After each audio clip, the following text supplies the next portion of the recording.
Je mets maintenant aux voix l'ensemble du projet de loi de programmation relatif à l'égalité réelle outre-mer et portant autres dispositions en matière sociale et économique. Qui est pour? Qui est contre? Qui s'abstient? Le texte est donc adopté à l'unanimité.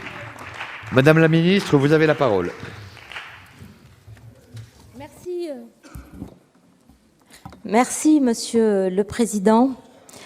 C'est un moment important, après des débats passionnants.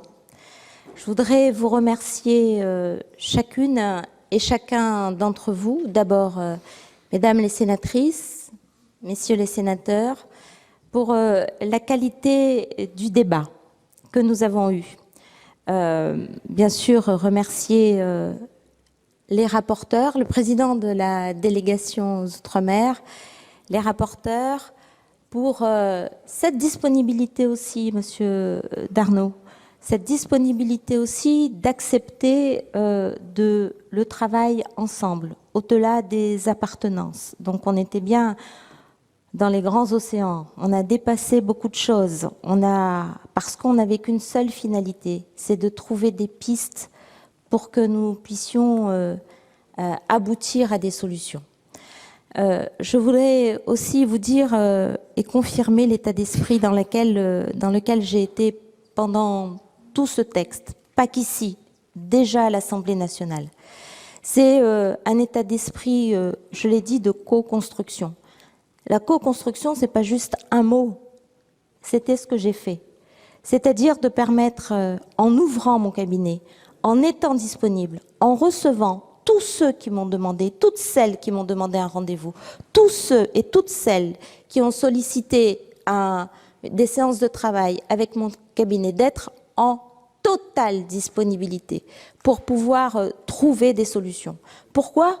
Parce que le sujet est complexe. L'égalité réelle, cette conception même de l'égalité réelle, demande à être travaillée, demande à être précisée, demande à être expliquée. Parce que si nous ne comprenons pas dès le départ ce que nous voulons faire, alors nous perdons le sens de notre travail.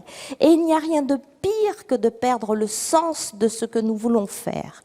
Quand on perd le sens de ce que nous voulons faire ou qu'on n'avons pas de sens au travail que nous faisons, alors nous ne sommes pas au plus près de ceux qui attendent des réponses de notre part. Et beaucoup attendent des réponses de notre part. Et des réponses complexes, parce que nos situations sont des situations diverses et complexes, du fait de l'histoire. Les histoires sont complexes, du fait des géographies. Les géographies sont complexes. Et ce que nous voulons porter là, dans cette loi égalité réelle, c'est de faire reconnaître cette diversité, tout en respectant l'unité républicaine. C'est tout à fait nouveau. C'est tout à fait nouveau pour nous. C'est tout à fait nouveau aussi pour les méthodes de travail d'une administration française. Et c'est un renversement. Et c'est un nouveau souffle. Alors, tout n'a pas été réglé.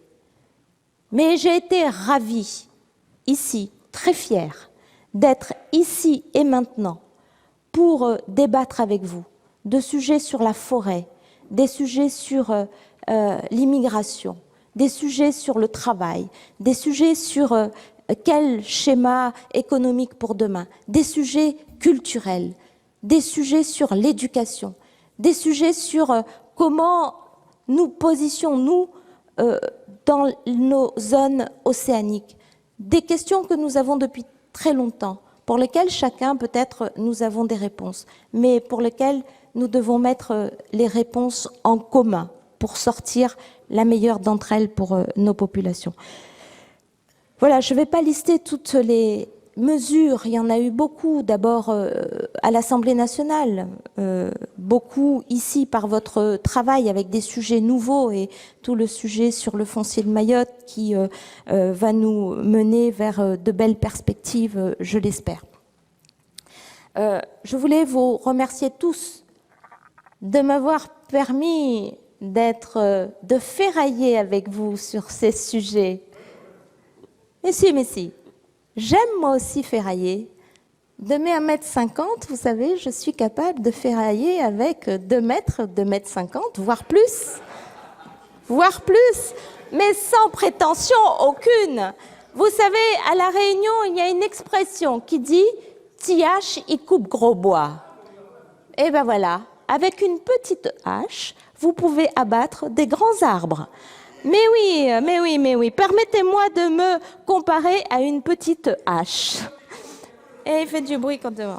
C'est très important la combativité, je termine là-dessus. C'est très important la combativité parce que nous avons encore beaucoup de sujets qui vont nous mobiliser beaucoup d'énergie pour faire avancer tout ce qui est encore devant nous, qui n'est pas réparé et qui devra être réparé pour lever les blocages et pour nous permettre de construire cette émancipation économique, politique, culturelle dans l'égalité républicaine.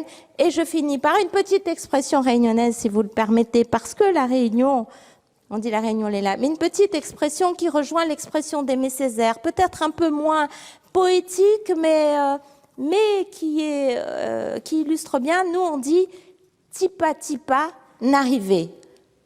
Petit à petit, l'oiseau fait son nid, ou ce que disait Aimé Césaire. Donc voilà, merci à tous. Je voudrais remercier au final, de façon particulière, mon cabinet par leur disponibilité et le travail qu'ils ont fourni tout au long de cette session. Merci.